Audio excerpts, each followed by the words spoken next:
ஆண்டவரே, நாங்கள் தம்மை துதிக்க, ஸ்தோத்தரிக்க, மகிமைப்படுத்த அவளோடு கூட ஓடி வந்திருக்கிறோம். ஆண்டவரே, துதி, கன, மகிமை எல்லாவற்றையும் தமக்கே செலுத்துகிறோம். தேவரீர் எங்கள் மத்தியிலே பிரசன்னமாகி ஒவ்வொருவருடைய தேவைகளை நீர் சந்திக்கிறதற்காய் ஸ்தோத்திரம். மனம் உடைந்து போய் வருகிற பிள்ளைகள் உண்டு ஆண்டவரே, ஏக்கத்தோடு வருகிற பிள்ளைகள் உண்டு. ஒவ்வொருவரையும் அவரவர்களுக்கு தேவையான நன்மையினால் நீர் நிறைத்தள்ளுவீராக. பரிசுத்த ஆவியானவர் எங்கள் மத்தியிலே அசைபாடி எங்களை பலப்படுத்தி எங்களை சாட்சிகளாய் நிறுத்த வேண்டுமாய் தம்மை நோக்கி கெஞ்சுகிறோம். தமக்கு நாங்கள் துதி, கனம், மகிமை அனைத்தையும் செலுத்துகிறோம். தேவரே, கன மகிமை எடுத்துக் கொள்வீராக. இயேசுவின் நாமத்தில் பிதாவே, ஆமென், ஆமென். எக்கால சத்தம் வானில் தோனித்திடுவே, எம்மேசு மராஜனி வந்திடுவார். எக்கால சத்தம் வானில் தோனித்திடுவே, எம்மேசு மராஜனி வந்திடுவார். அந்த நாள் மிக சமீபமே, சுத்தர்கள் யாவரும் சேர்ந்திடவே. அந்த நாள் மிக சமீபமே, சுத்தர்கள் யாவரும் சேர்ந்திடவே. தேவையின் காலம் வானில் முழங்க, தேவாதி தேவனை சந்திப்போமே. தேவையின் காலம் வானில் முழங்க, தேவாதி தேவனை சந்திப்போமே. எக்கால சத்தம் வானில் தோனித்திடவே, எம்மேசு மராஜனி வந்திடுவார். எக்கால சத்தம் வானில் தோனித்திடவே, எம்மேசு மராஜனி வந்திடுவார்.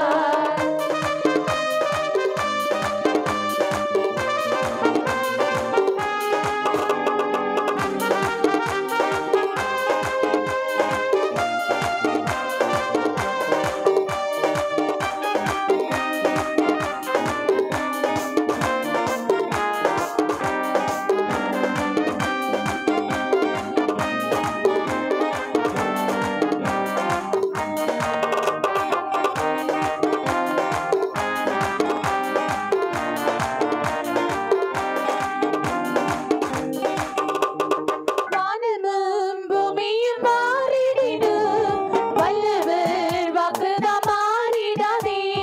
வானமும் பூமியும் மாறிடினும், வல்லவர் வாக்குதான் மாறிடாதே. தேவதூதன் பாடல் துணிக்க, தேவன் அவரை சந்திப்போமே. தேவதூதன் பாடல் துணிக்க, தேவன் அவரை சந்திப்போமே.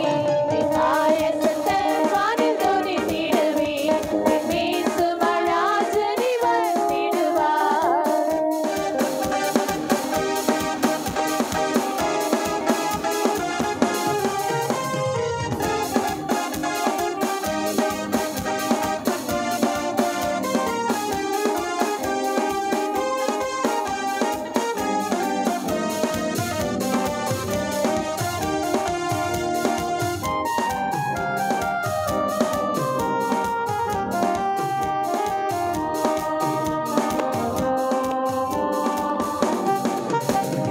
கண்ணிமை நேரத்தில் மாறிடுவோம், பெண்ணிலே அவரும் சேர்ந்திடுவோம். கண்ணிமை நேரத்தில் மாறிடுவோம், பெண்ணிலே அவரும் சேர்ந்திடுவோம்.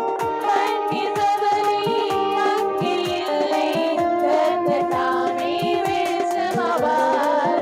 கண்ணீர் கவலை அங்கே இல்லை, கர்த்தர் தாமே வெளிச்சமாவார். எக்கால சத்தம் வானில் தோனித்திடவே, எம்மேசு மராஜனி வந்திடுவார். Praise the Lord. Hallelujah. Hallelujah. ஆண்டவரும் இரட்சகருமாகிய இயேசு கிறிஸ்துவின் விலையேற பெற்ற திருநாமத்தினாலே சபையாருக்கு என்னுடைய அன்பின் நல்வாழ்த்துக்களை நான் தெரிவித்துக் கொள்கிறேன். கர்த்தருடைய கிருபையினாலே இந்த ஆராதனையின் செய்திக்காக கடந்த ஒரு வாரமாக நான் ஆண்டுடைய சமூகத்திலே காத்திருந்த போது அவ்வப்போது என்னுடைய நேரம் வாய்க்கும் போதெல்லாம் நான் ஆண்டுடைய சமூகத்திலே, ஆண்டவரே நீர் என்னோடு கூட என்ன பேச விரும்புகிறீர் என்று சொல்லி நான் ஜெபித்து கொண்டே இருந்தேன். அப்பொழுது கர்த்தர் சொன்ன ஒரு வார்த்தை என்னுடைய இருதயத்திலே அடிக்கடி தொனித்து கொண்டே இருந்தது. அதையே நான் என்னுடைய சிந்தையிலே வைத்து அதற்கு இணையாக உள்ள வேத வசனங்களையும் ஆதாரங்களையும் நான் சேர்த்து இந்த நாளிலே கர்த்தருடைய சபையிலே உங்களுக்கு முன்பாக வைக்கிறேன். கடைசி நாட்களிலே மனுஷகுமாரன் தன்னுடைய சிங்காசனத்திலே வீற்றிருப்பாராம். மகிமை பொருந்தினவராக அவர் வீற்றிருக்கிற அந்த நாளிலே அவர் என்ன செய்வாராம்? எல்லா ஜாதியாரையும் எல்லா ஜனத்தாரையும் அவர் இரு பாகங்களாக பிரிப்பாராம். அந்த இரு பாகங்கள் என்ன என்று சொல்லப்பட்டிருக்கிறது? ஒரு பாதியை செம்மறி ஆடுகள் என்று சொல்லப்பட்டிருக்கிறது, இன்னொரு பாதியை வெள்ளாடுகள் என்று சொல்லப்பட்டிருக்கிறது. ஒரு மேய்ப்பன் தன்னுடைய மந்தையை பிரிக்கிற வண்ணமாக மனுஷகுமாரன் அந்த நாளிலே, கடைசி நாளிலே, நியாய தீர்ப்பின் நாளிலே ஜனங்களை இப்படி இரு பாகமாக பிரிப்பார். அப்படி பிரிக்கும்போது இதிலே செம்மறி ஆடுகளை வலது புறமாகவும் வெள்ளாடுகளை இடது புறமாகவும் பிரிப்பாராம். பிரித்துவிட்டு செம்மறி ஆடுகள் வலது புறமாக நிற்கிறதை கண்டு அவர்களை பார்த்து சொல்லுவாராம், என்னுடைய சித்தம் போல் நடந்தவர்களே, என்னுடைய இருதயம் போல் இருந்தவர்களே, மனுஷகுமாரன் உடைய விருப்பம் போல இந்த உலகத்திலே நீங்கள் வாழ்ந்திருக்கிறீர்கள். ஆகவே நீங்கள் சந்தோஷத்திற்குள்ளே பிரவேசியுங்கள். உங்களுக்காக காலாகாலமாக ஆயத்தம் பண்ணப்பட்டிருக்கிற தேவனுடைய ராஜ்யத்திற்கு நீங்கள் சொந்தமாகிறீர்கள் என்று சொல்லி வலது புறமாக இருக்கிற ஒரு கூட்டத்தாரை பார்த்து அவர் சொல்லுவாராம். இடது புறமாக நிற்கிற ஒரு கூட்டத்தாரை பார்த்து சொல்லுவாராம், நீங்கள் எத்தனையோ சந்தர்ப்பங்கள் கொடுத்த போதிலும் அதிலிருந்து கொஞ்சம் கூட உங்களுடைய மனதிலே மாற்றங்களை கொண்டு வராத துணிகரமாக கடின இருதயத்தோடு கூட நடந்தீர்களாகவே பிசாசின் பிள்ளைகளோடு கூட நீங்கள் சேர்ந்து கொள்ளுங்கள், அழிவிலே நீங்கள் போங்கள் என்று சொல்லி அவர்களை அனுப்பிவிடுவாராம்.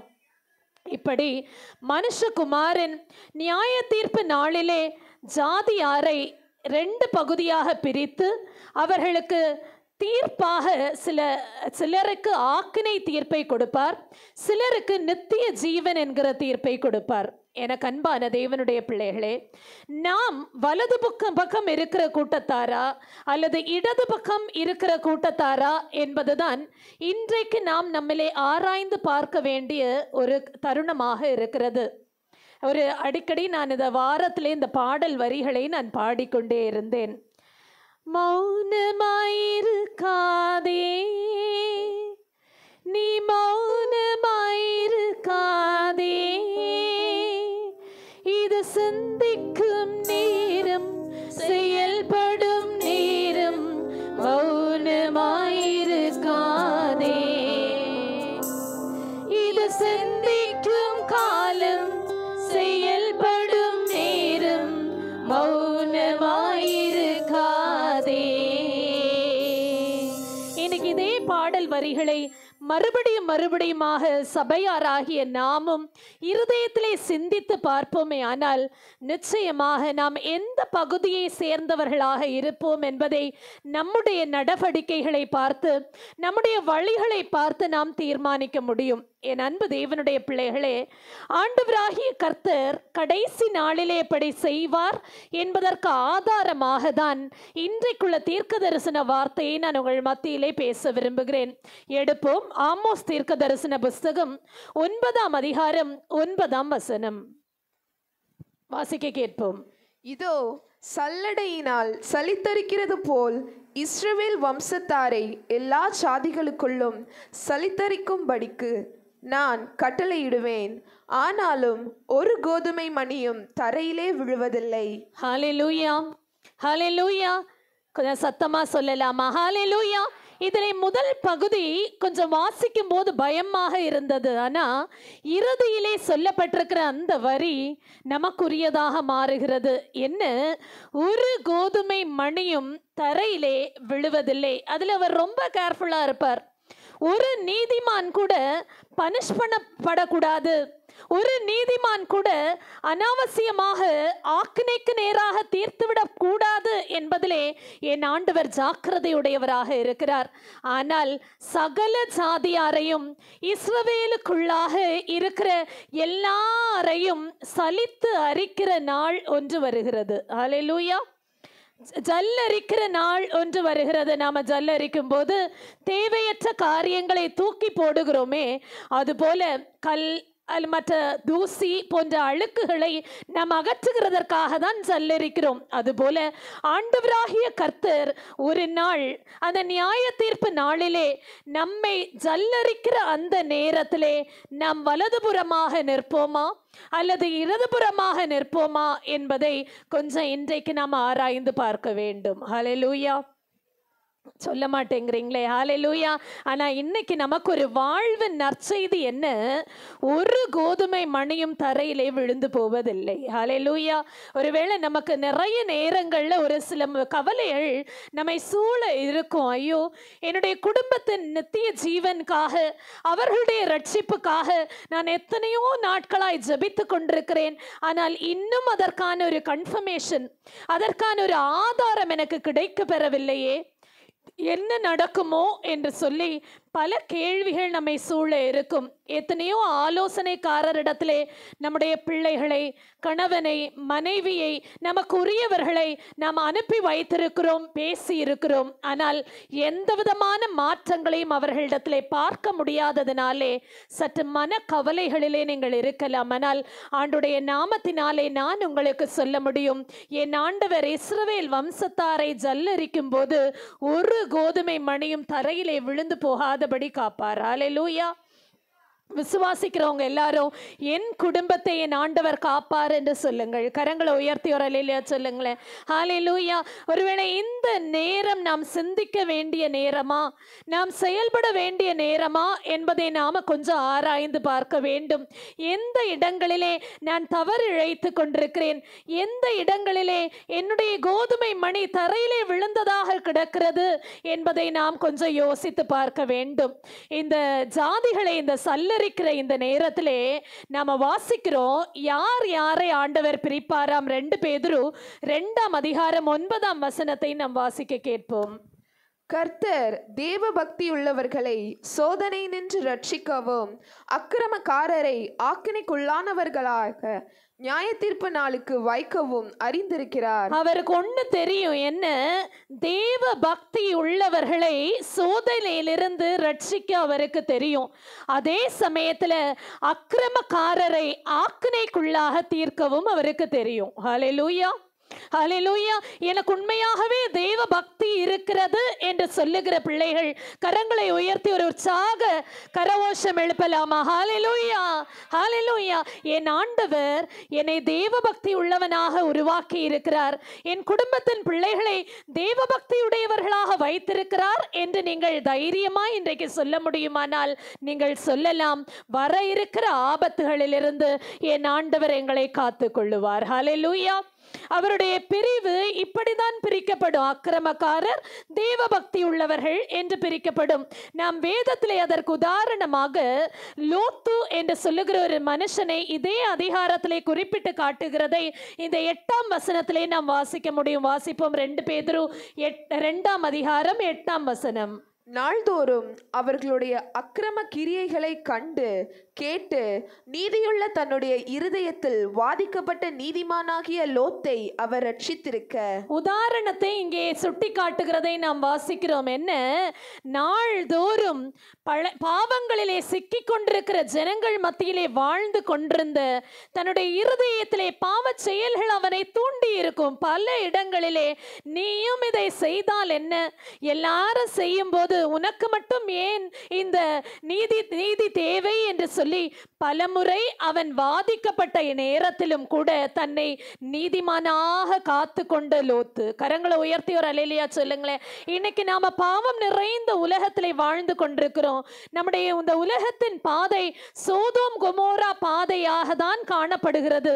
அப்பா சொல்லும் போது சொன்னார்கள், உலகம் போய்கொண்டிருக்கிற நிலை மிக கொடிய நிலையாக இருக்கிறது. அதிலே நாம் நம்மை நீதி உள்ளவர்களாக பாதுகாத்துக் கொள்ளுகிறோமா? நாம் நம்மை ரட்சிப்பு அடிப்படை அனுபவம் உள்ளவர்களாக நாம் பாதுகாத்து கொண்டிருக்கிறோமா என்பதை இன்றைக்கு நாம சற்று சிந்தித்து தான் பார்க்க வேண்டும். ஹல்லேலூயா. நம்ம சொல்லுகிற எப்பவுமே சாட்டிஸ்ஃபேக்டரி எக்ஸ்பிளனேஷன் என்ன சொல்லுவோம்? ஏன் அவங்க செய்யறாங்களே நான் செய்யக்கூடாதா? அந்த வீட்டில் நடக்குதே என் வீட்டில் நடக்கக்கூடாதா என்கிறதையே நாம் கைகாட்டி கொண்டிருக்கிறோம். ஆனால் இங்கே ஒரு நீதிமானை நாம் காண்கிறோம். அந்த நீதிமான் தன்னை வாதிக்கப்பட்ட நிலையிலே, தன்னுடைய இருதயத்திலே அவர் வாதிக்கப்பட்ட நிலையிலே கூட தன்னை நீதிமானாய் காத்து கொண்டவர். ஹல்லேலூயா. ஆகவேதான் பெரிய அழிவு நேரிட போது கூட தெய்வ தூதர்களை ஆண்டவர் அனுப்பி இந்த லோத்தையும் லோத்துடைய குடும்பத்தையும் காக்க வேண்டும் என்பதற்காக அவர்களை துரிதப்படுத்தினார்கள் என்று ஆதியாகமம் 19ஆம் அதிகாரம் 22ஆம் வசனத்திலே தீவிரமாய் ஓடி தப்பித்துக்கொள் என்று சொல்லுகிறதை நாம் வாசிக்கிறோம். 19ஆம் அதிகாரம் 15ஆம் வசனத்திலே நீ அழியாதபடிக்கு எழுந்து என்று சொல்லப்பட்டிருக்கிறது. அப்போ விழுந்து கிடக்கிற நாம இன்னைக்கு நாம அழிந்து போகாதபடிக்கு, நம்முடைய கோதுமை மணியானது விழுந்து போகாதபடிக்கு எழும்ப வேண்டிய கட்டாயத்திலே நாம இருக்கிறோம். கரங்களை உயர்த்தி ஒரு அல்லேலூயா சொல்லுங்களேன். நீ எழுந்து போ என்று அந்த குடும்பத்தாரை துரிதப்படுத்தினார்களாம். சீக்கிரம், there's no more time, இன்னும் டைம் இல்லை, எழும்புங்க எழும்புங்க என்று சொல்லி அவன் கொஞ்சம் தாமதமாக்குகிறான். ஆனால் அவர்களோ இவர்களை தீவிரமாய் அழிவிலிருந்து காக்க வேண்டும் என்பதிலே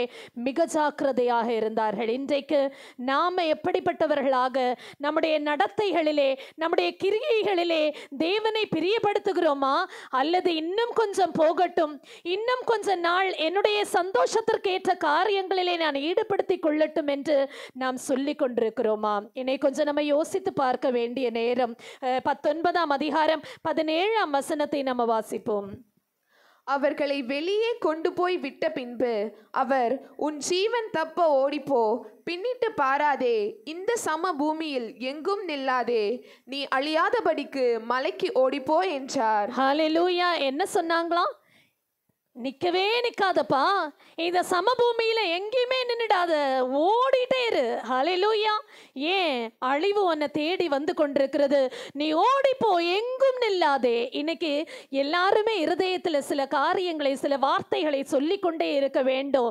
இங்க உனக்கு என்ன காரியம் உண்டு, இங்கே உனக்கு என்ன வேலை உண்டு என்று நாம் கேட்க தொடங்குவோமே ஆனால் பாவ செயல்களிலிருந்து நாம் நம்மை பாதுகாத்து கொள்ள முடியும். ஹல்லேலூயா.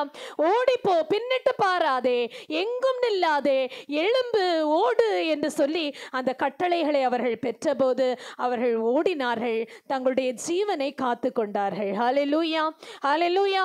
ஆமோஸ் 9ஆம் அதிகாரம் 9ஆம் வசனத்தின் பிற்பகுதிக்கு ஏற்றவாறு என்ன, அந்த கோதுமை மணி ஒன்று விழுந்து போனது. எது?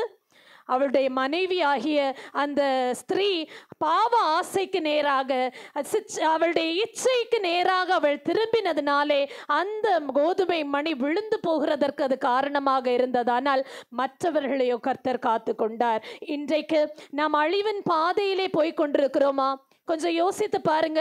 உலகம் காட்டுகிற பாதையிலே நாம் போய்கொண்டிருக்கிறோமா? ஒருவேளை நீங்க நினைக்கலாம், ஏன் இந்த கடின உபதேசம் இன்றைக்கு என்று நினைக்கலாம். ஆனால் உண்மையாகவே நம்மை சூழ நடந்து கொண்டிருக்கிற பலவிதமான அநியாயங்களை நாம் பார்க்கும்போது நாமே துடித்து போகிறோம். ஐயோ, இப்படியெல்லாம் வாலிப பிள்ளைகள் கெட்டு போகிறார்களே, இப்படியெல்லாம் அசுத்தங்கள் நிகழ்ந்து கொண்டிருக்கிறதே என்று சொல்லி நாம் தவித்து போகிறோம், துடித்து போகிறோம். ஒரு சில நாட்களுக்கு முன்பாக திடீரென்று பள்ளிக்கூடத்தில் நான் ஒரு மீட்டிங் சம்பந்தமாக, பிரின்சிபல்ஸ் மீட்டிங்காக நான் வேறொரு பள்ளிக்கூடத்திற்கு நான் போயிருந்தேன். நான் அங்கே மீட்டிங் அட்டென்ட் பண்ணி கொண்டிருந்த போது ஒரு ஃபோன் எனக்கு திரும்ப திரும்ப வந்து கொண்டே இருக்கிறது. நான் ஆஃபீஸில் இருந்து ஃபோன் வந்து கொண்டே இருக்கிறது. நான் கட் பண்ணி விட்டுக்கிட்டே இருக்கிறேன். அதுக்கு பிறகு அவங்க மெசேஜ் அனுப்புகிறாங்க, இட்ஸ் அன் எமர்ஜென்சி, உடனே நீங்கள் கால் அட்டென்ட் பண்ணுங்க என்று சொல்லி நான் கஷ்டப்பட்டு ஃபோன் அட்டென்ட் பண்ணி நான் குனிந்து பேசின போது சொன்னாங்க, போலீஸ் வந்திருக்காங்க என்கொயரிக்காக என்று சொல்லி. போலீஸ் என்கொயரிக்காக வந்திருக்காங்க மேம், எங்களால் அதை ஹேண்டில் பண்ண முடியல, நீங்கள் சீக்கிரமாக வாங்க என்று சொன்னார்கள். நான் அங்கே பெர்மிஷன் வாங்கிவிட்டு நான் உடனே ஹாலை விட்டு வெளியிலே வந்து ஸ்கூலுக்கு வந்தபோது தான் விஷயம் என்ன என்று அறிந்தேன். என்ன நடந்தது? முந்தின நாளிலே பள்ளிக்கூடத்தில் நடக்கவில்லை, ஆனால் வெளியே ஒரு பிள்ளையை ரவுடி கேங் ஒரு 3-4 பேர் சேர்ந்து பயங்கரமாக ஓட ஓட ஓட விட்டு அடித்திருக்கிறார்கள். அவனுடைய சட்டையை கிழித்து அவன் உயிர் தப்ப அவன் 3 இடங்களிலே சிசிடிவி ஃபுட்டேஜ்லே அவனுடைய முகம் பதிவாகிற அளவிற்கு அவனை ஓட விட்டு அடித்திருக்கிறார்கள். இதை வந்து விசாரிக்கும்படியாக 4-5 போலீஸ்காரர்கள் அங்கே லோக்கல் ஸ்டேஷன்லேருந்து வந்திருந்தார்கள். அப்பொழுது வந்தபோது விசாரித்த போதுதான் தெரிந்தது, இதற்கு பின்னாக இருந்து செயல்பட்டது யார் என்றால் ஒரு அப்ராணியான ஒரு பிள்ளை. அந்த பிள்ளைய பார்த்தா இவனா இப்படி செய்வான் என்று தோணும். இதுவரைக்கும் அவனை குறித்து ஒரு கம்ப்ளைண்ட்டுமே ஸ்கூலில் கிடையாது. ஆனால் அவனுடைய ஃப்ரெண்டு நிமித்தமாக அவனுடைய ஃப்ரெண்டு சொல்லி இந்த 3 பேர் வந்து இவனை அடித்தார்கள். காரணம் ஒரே ஒரு பெண் இவனிடத்திலையும் பேசி கொண்டிருக்கிறாள், அடி வாங்கினவனிடத்திலையும் பேசி கொண்டிருக்கிறாள். ஆகவே அவளாலே இந்த பிரச்சனை நேர்ந்தது என்பதை கண்டுபிடித்தோம். அதற்கு பிறகு அதை ஹேண்டில் பண்ணி அனுப்பினேன். இப்படி உலகம் முழுக்க நம்மை சூழ அநியாயங்கள் நடந்து கொண்டுதான் இருக்கு இல்லையா? ஒருத்தருக்கு ஒருத்தர் அடிக்கிறதும் பிரச்சனை பண்ணுகிறதும் ஒரு சாதாரணமாக, கொலை செய்கிறது ஒரு சாதாரணமாக நம்மை சூழ நடந்து கொண்டிருக்கிறது. நாம் எப்படிப்பட்டவர்களாக இருக்கிறோம், நம்முடைய நிலை எங்கே நின்று கொண்டிருக்கிறது என்பதை இன்றைக்கு நாம கொஞ்சம் ஆராய்ந்து பார்க்க வேண்டும். மல்கியா தீர்க்க தரிசன புஸ்தகத்திலே முதல் 3 அதிகாரங்களிலே நாம பார்த்தோம். ஆனால் ஆண்டவர் சகல ஜாதியாருக்கும் அவர் என்னென்ன பனிஷ்மெண்ட்ஸ் கொடுப்பார், என்னென்ன தண்டனைகளை ஆக்கினைகளை அவர் அருடுவார் என்று சொல்லுகிறதாக நாம் வாசிக்க முடியும். ஆனால் அதே 4ஆம் அதிகாரம் 2-3 ஆகிய வசனங்களிலே நாம் வாசித்தோம். ஆனால் 2ஆம் வசனத்திலே ஆனாலும் நீதியின் சூரியன் நீதிமான்கள் மேல் உதிப்பார் என்று வாசிப்போம். ஹல்லேலூயா. மற்றவங்களுக்கெல்லாம் அழிவு வரும், ஆனால் நீதிமான்களுக்கு என்ன உண்டாகும் சொல்லுங்களேன்? வெளிச்சம் உண்டாகும், நீதியின் சூரியன் உதிப்பார். இன்றைக்கு நீதியின் சூரியன் உதிக்கிற அளவிற்கு நான் என்னுடைய நீதியை காத்து கொண்டிருக்கிறேனா என்பதை கொஞ்சம் நம்ம யோசித்து பார்க்கணும். மல்கியா 3ஆம் அதிகாரம் 18ஆம் வசனத்திலே இன்னும் ஒரு பிரிவையும் கூட நம்ம வாசிக்க கேட்போம். 3:18. அப்பொழுது நீங்கள் நீதிமானுக்கும் துர்மார்க்கனுக்கும் தேவனுக்கு ஊழியம் செய்கிறவனுக்கும் அவருக்கு ஊழியம் செய்யாதவனுக்கும் இருக்கிற வித்தியாசத்தை திரும்பவும் காண்பீர்கள். என்ன வித்தியாசம்? ஒன்று நீதிமான் துன்மார்க்கன் என்கிற பிரிவு, இன்னொன்று ஊழியம் செய்கிறவன் ஊழியம் செய்யாதவன் என்கிற பிரிவு. இந்த பிரிவுகளுக்குள்ளே நாம் எங்கே நிற்கிறோம் என்பதை கொஞ்சம் நாம யோசித்து தான் பார்க்க வேண்டும். அப்படியானால் நான் எவைகளிலே விழுந்து போயிருக்கிறேன், எவைகளினாலே என்னுடைய எந்த கோதுமை மணி, பாதுகாக்கப்பட வேண்டிய கோதுமை மணி விழுந்து போன நிலையிலே இருக்கிறது என்பதை கொஞ்சம் நம்ம யோசிக்கணும் இல்லையா? அதற்கு ஆதாரமாக நான் எடுத்துக்கொண்ட வசனம் நம்ம எல்லாருக்குமே தெரிந்த, நமக்கு எல்லாருமே மனப்பாடமான ஒரு வசனம். சங்கீதம் 1ஆம் அதிகாரம் 1ஆம் வசனம். எல்லாருமே சேர்ந்து கூட அந்த வசனத்தை வாசிக்கலாமா? துன்மார்க்கருடைய ஆலோசனையில் நடவாமலும் பாவிகளுடைய வழியில் நில்லாமலும் பரியாசக்காரர் உட்காரும் இடத்தில் உட்காராமலும். இதுதான் ஆதாரம். இதுதான் என்னது? நாம விழுந்து போன காரியங்கள் இவைகள் ஒன்றிலே அடங்கும். ஹல்லேலூயா. என்ன இதுல 3 காரியங்கள் சொல்லப்பட்டிருக்கு. முதல்ல, சில இடங்கள்ல நடக்க கூடாது, அங்க நடக்காது. சில இடங்கள்ல நிக்க கூடாது, அங்க நிக்காது. சில இடங்கள்ல உட்கார கூடாது, அங்க உட்காராது. ஹல்லேலூயா சொல்லுங்களேன். ஹல்லேலூயா. நடக்காதே, நில்லாதே, உட்காராதே. இதுதான் இன்னைக்குள்ள 3 காரியங்கள். நாம் விழுந்து போன இடங்கள். நாம 3 இடங்கள்ல என்ன பண்ணியிருக்கோம்? விழுந்து போயிருக்கோம். அந்த 3 இடங்கள் என்னென்ன? நடவாதே, நில்லாதே, உட்காராதே. இவைகள் என்பதை நாம் சீக்கிரமாக பார்க்கலாம். முதலாவதாக ஏசாயா 52ஆம் அதிகாரம் 2ஆம் வசனத்தை நாம் வாசிப்போம். தூசியை உதறிவிட்டு எழுந்திரு, எருசலேமே வீற்றிரு, சிறைப்பட்டு போன சீயோன் குமாரத்தியே, உன் கழுத்தில் உள்ள கட்டுகளை அவிழ்த்து விடு. முதலாவதாக நாம எல்லாருமே தூசியை சுமந்து கொண்டு நடக்கிறவர்களாக இருக்கிறோம். தூசியை எடுத்துக்கொண்டு, அசுத்தத்தை சுமந்து கொண்டு நடக்கிறவர்களாக இருக்கிறோம். நாம நடக்கிற இந்த நேரத்தில் அந்த தூசியை உதற வேண்டும். ஹல்லேலூயா. முதல் காரணம், நாம நடக்கிறது தூசியோடு கூட. அந்த தூசியை உதறிவிட்டு தூசியை உதறிவிட்டு என்ன செய்யணும்? நடக்க வேண்டும். சின்ன தூசி தானே அப்படின்னு சொல்லி சில நேரங்கள்ல நம்ம ஆறுதல் படுத்திக்கிறோம்.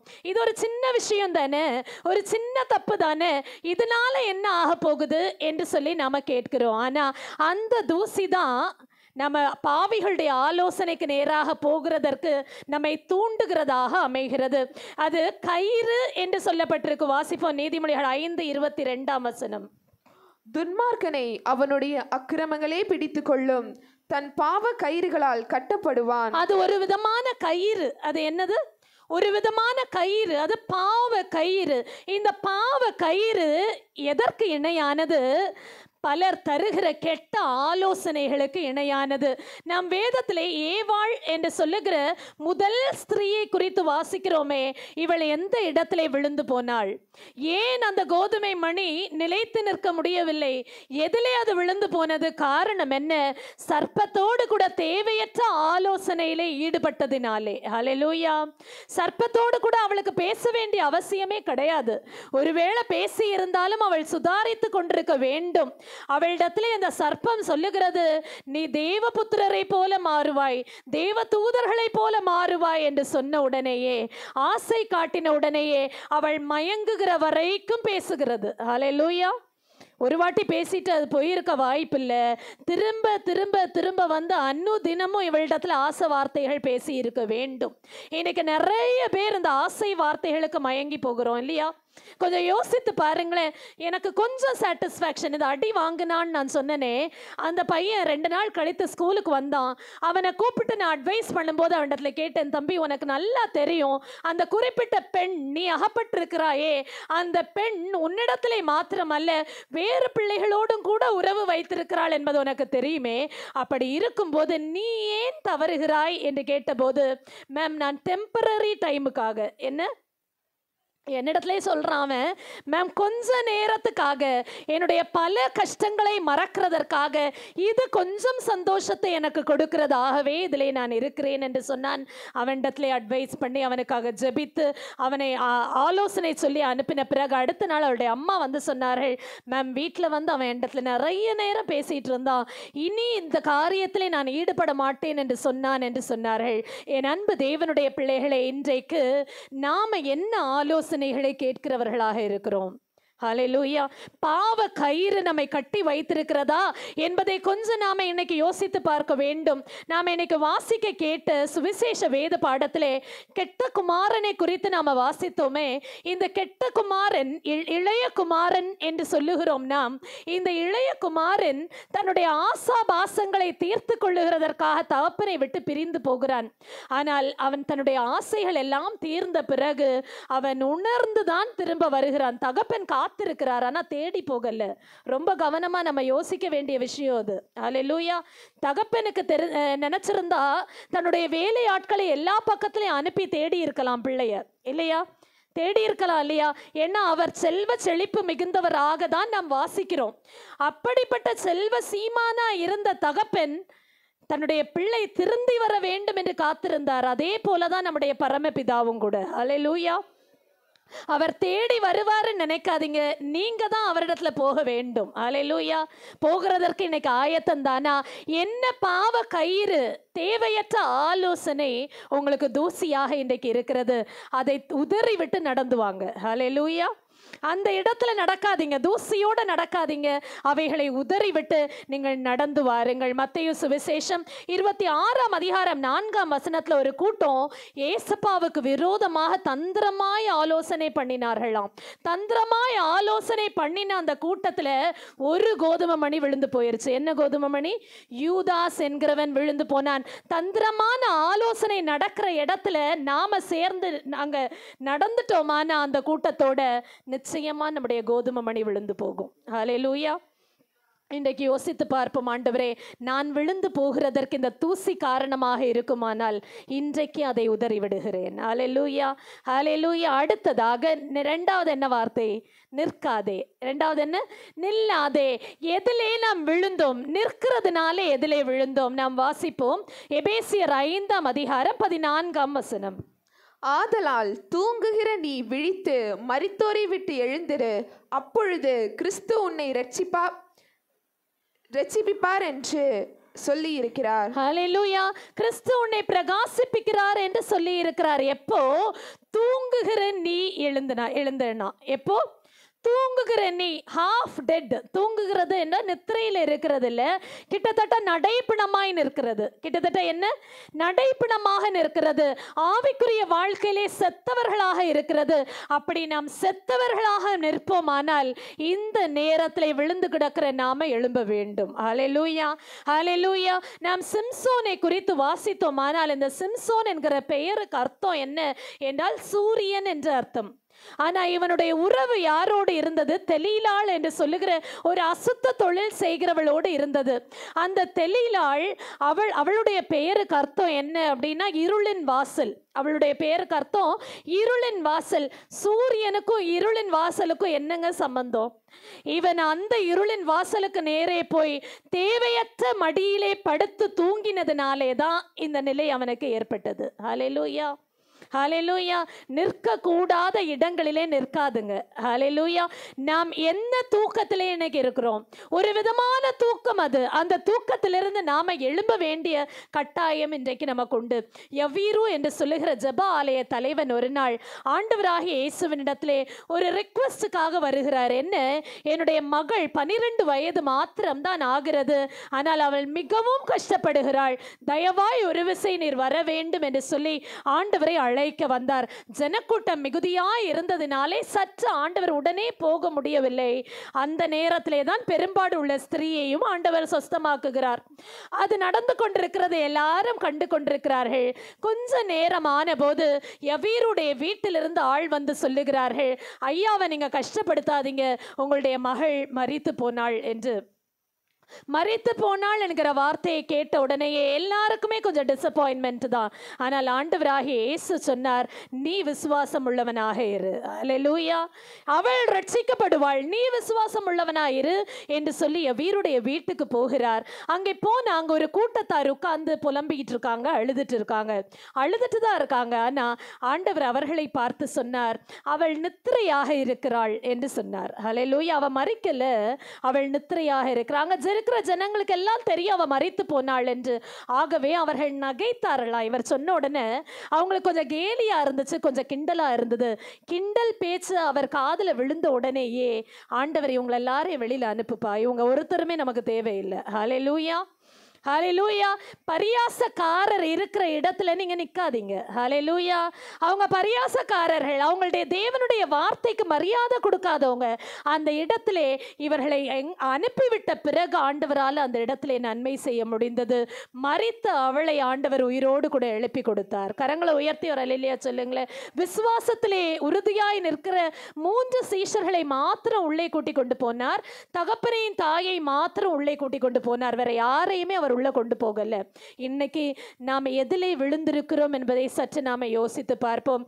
இஸ்ரவேலரை குறித்து நாம வாசிக்கிறோம். யாத்ராம் 12:38 அவர்களோட கூட பல ஜாதியான ஜனங்கள் போனார்களாம்.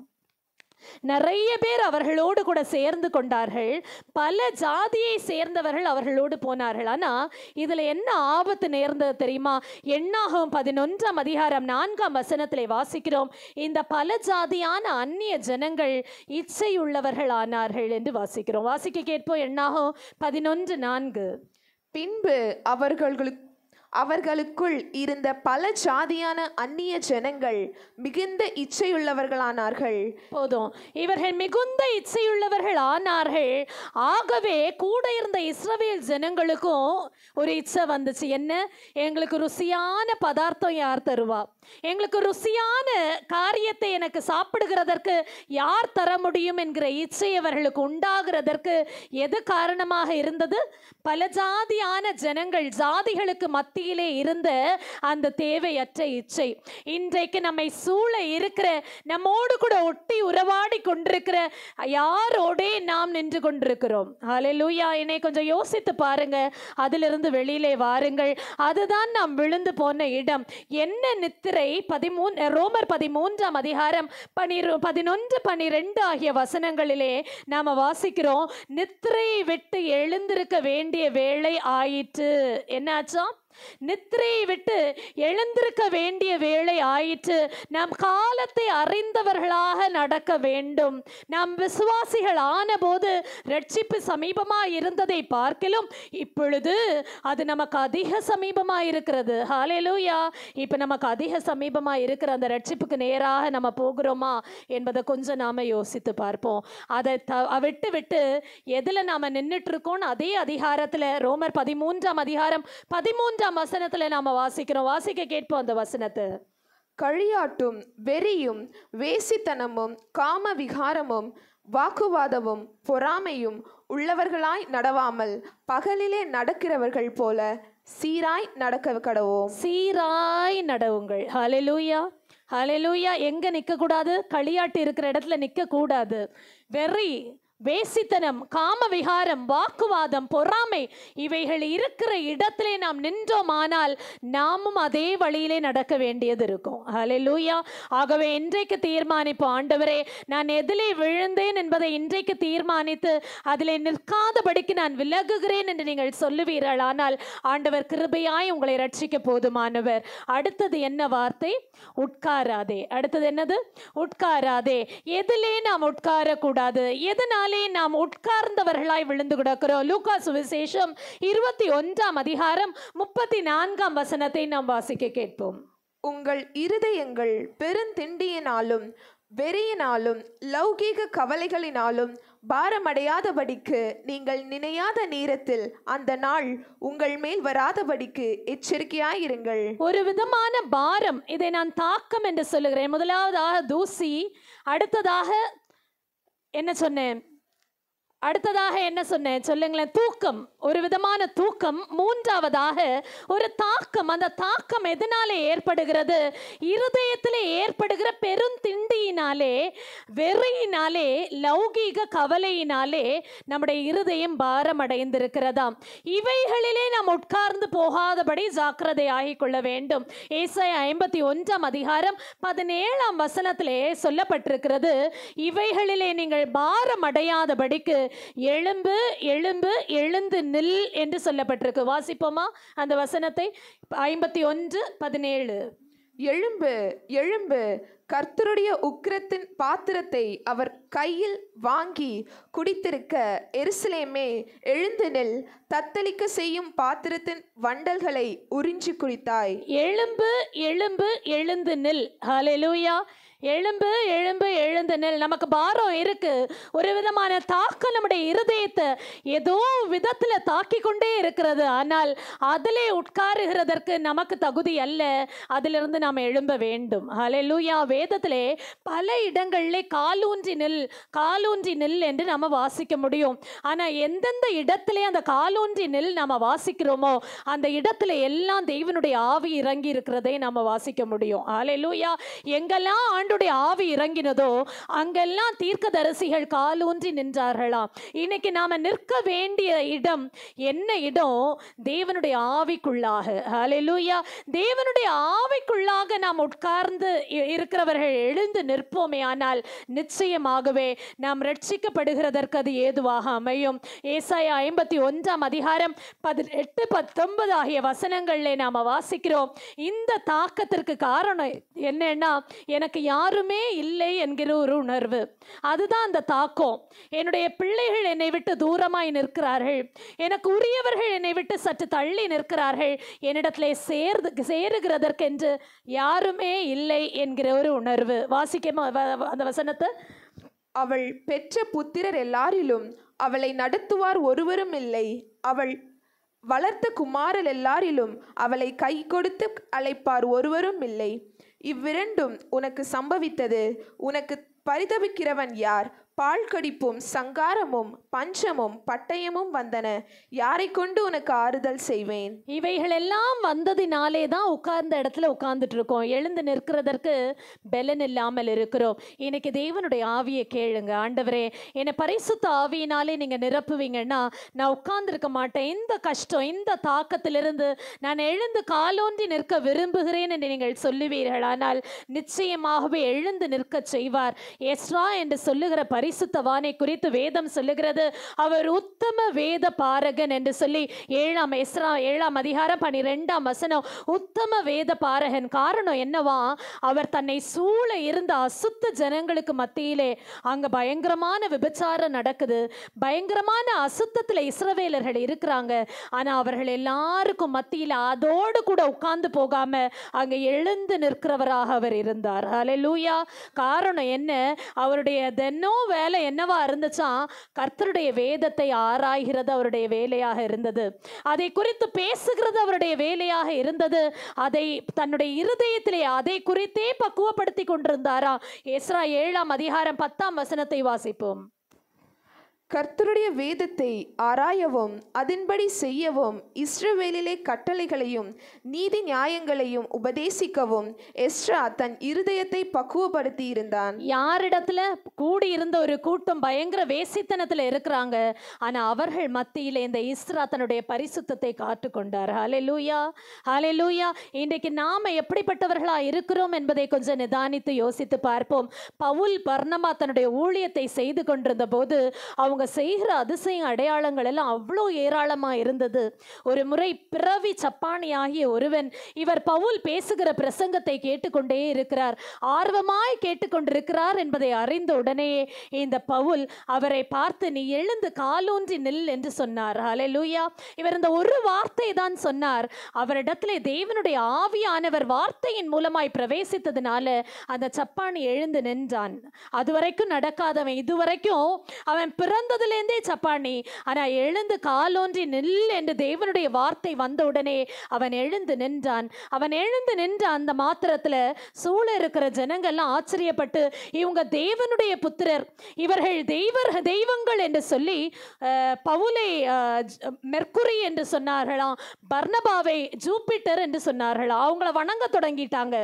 இவர் மெர்க்குரி, இவர் ஜூபிட்டர் என்று சொல்லி இவர்கள் 2 பேரையும் வணங்குகிறதற்காக பூஜாசாரி எல்லாம் வந்துட்டாங்க. இவர்களை வணங்குகிறதற்காக இவர்கள் தங்களுடைய வஸ்திரங்களை கிழித்து கொண்டு சொன்னார்கள், ஏன் இப்படி செய்கிறீர்கள்? ஏன் ஆண்டவர் யார் என்பதை அறியாதபடிக்கு ஏன் இப்படி நடந்து கொண்டிருக்கிறீர்கள் என்று சொல்லி அங்கே தேவனுடைய ஆவி விளங்க செய்யும்படியாக கர்த்தருடைய மகிமையை மாத்திரம் அவர்கள் விளங்க செய்தார்கள். இந்த சம்பவத்தை நம்ம அப்போஸ்தலர் 14ஆம் அதிகாரம் 10 முதலான வசனங்களிலே நம்ம வாசிக்க முடியும். என் அன்பு தேவனுடைய பிள்ளைகளே, இன்றைக்கு நம்மை சூழ இருக்கிற ஜனங்கள் சில நேரங்கள்ல ஆண்டவரை மகிமைப்படுத்தாமல் நம்மை மகிமைப்படுத்துகிறார்கள். ஆனால் அந்த இடத்திலே நம்ம காலூன்றி நிற்க முடியாது. ஹல்லேலூயா. கர்த்தருக்குரிய மகிமையை கர்த்தருக்கே செலுத்துங்கள். ஹல்லேலூயா. கர்த்தருக்குரிய மகிமையை கர்த்தருக்கே செலுத்த நாம் கற்றுக்கொண்டோமானால் அந்த இடத்திலே நாம் காலூன்றி நிற்க முடியும். பிசாசின் தந்திரங்களிலே நாம் ஜெயம் எடுக்க முடியும். உட்காராதீங்க, தேவையற்ற இடங்களிலே உட்கார்ந்து கிடக்காதீர்கள், காலூன்றி நில்லுங்கள். அப்படி நாம் நிற்கும் போது ஆமோஸ் 9:12 சொல்லி இருக்கிறபடி அவர் தாவீதின் கூடாரத்தை, விழுந்து போன தாவீதின் கூடாரத்தை மறுபடியும் ஸ்தாபிப்பார். கரங்களை உயர்த்தி ஒரு அல்லேலூயா சொல்லுங்களேன். ஹல்லேலூயா. இன்னைக்கு கூடாரத்தின் ஏதாவது ஒரு கோதுமை மணி விழுந்து போன நிலையில இருக்குதா? இன்னைக்கு கொஞ்சம் யோசிச்சு பாருங்க. அந்த கோதுமை மணியை நான் எப்படி காத்துக்கொள்ள போகிறேன்?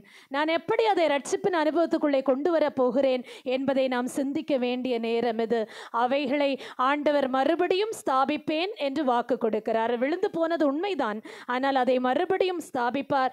அது நிமித்தமாக ஏசாயா 60:4 முதலான வசனங்களை வாசிக்கிறது போல திரளான கூட்டம் உன் வசமாய் திரும்பும். ஹல்லேலூயா. இதுவே கர்த்தர் நமக்கு கொடுக்கிற வார்த்தை. திரளான கூட்டம் உன் வசமாய் திரும்பும். நீங்க இருக்கிற இடத்துல பரிசுத்தம் இருக்கிறதுனாலே அநேகர் பரிசுத்தத்திற்கு நேராக ஓடி வருவார்கள். ஹல்லேலூயா, ஹல்லேலூயா. என் அன்பு தேவனுடைய பிள்ளைகளே, கோதுமை மணி ஒன்றும் தரையிலே விழுந்து போவதில்லை. விழுந்து போன தாவீதின் கூடாரத்தை அவர் மறுபடியும் ஸ்தாபிப்பார். அப்படியே கண்களை மூடுங்களேன். நாம் எங்கே நிற்கிறோம்? எங்கே உட்கார்ந்து இருக்கிறோம்? எங்கே நடந்து கொண்டிருக்கிறோம்? கொஞ்சம் யோசித்து பாருங்க. நம்மை எது தாக்கி கொண்டிருக்கிறது? இன்றைக்கு எவைகளிலே நாம் விழுந்து கிடக்கிறோம்? தூசியா? அல்லது நாம் தூக்கத்தில் இருக்கிறோமா? அல்லது ஒரு விதமான தாக்கம் நம்முடைய இருதயத்தை ஆழ்த்தி கொண்டிருக்கிறதா? ஆண்டவரே, என்னை நான் ஒப்பு கொடுக்கிறேன், என்னை நான் ஒப்பு கொடுக்கிறேன் அப்பா, என்னை நீங்கள் ஏற்றுக்கொள்ளுங்க என்று சொல்லுங்க. ஹல்லேலூயா. ஹalleluya சொல்லுங்களேன். ஹalleluya. இன்னைக்கு கர்த்தருடைய பந்தியிலே நாம் பங்கெடுக்கிறதற்கு பாத்திரவான்களாய் ஆண்டவர் நம்மை உருவாக்குவாராக. அப்படியே துதிப்போமா, ஆண்டவரை துதிப்போமா. ஹalleluya ஹalleluya ஹalleluya. எங்களை நேசிக்கிற பரலோகத்தின் பிதாவே, எங்களோடு கூட பேசின இந்த வார்த்தைகளுக்காக நன்றி செலுத்துகிறோம். எவைகளிலே நாங்கள் விழுந்து கிடக்கிறோம் என்பதை இன்றைக்கு ஆராய்ந்திருக்கிறோம். அவைகளிலிருந்து எழுந்து நாங்கள் செயல்பட எங்களை நாங்கள் ஒப்பு கொடுக்கிறோம். எங்களை எடுத்து பயன்படுத்துங்கப்பா. எங்களை அங்கீகாரத்துக்குள்ளே கொண்டு வாங்கப்பா. நித்திய ஜீவனை அடைய எங்களுக்கு பலன் தாங்கப்பா. எங்களை தாழ்த்தி ஒப்பு கொடுக்கிறோம், தாங்கிக் கொள்ளுங்க. இயேசுவின் நாமத்தில் ஜெபிக்கிறோம் எங்கள் நல்ல பிதாவே, ஆமேன். உங்களுக்கு இந்த ப்ரோக்ராம் பிடிச்சிச்சா? அப்பனா